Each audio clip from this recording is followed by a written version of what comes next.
How to transfer from crypto.com to Robinhood. Hey guys, welcome back to the channel. The process to transfer from crypto.com to Robinhood is quite simple.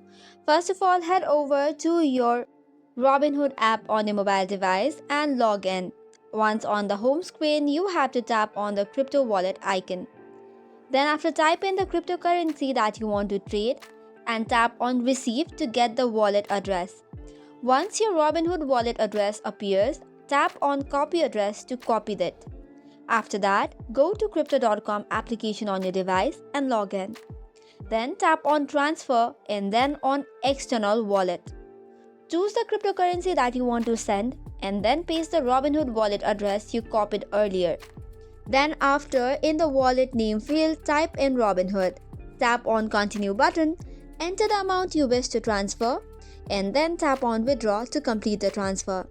And once completed, the cryptocurrency will be successfully transferred from crypto.com to your wallet.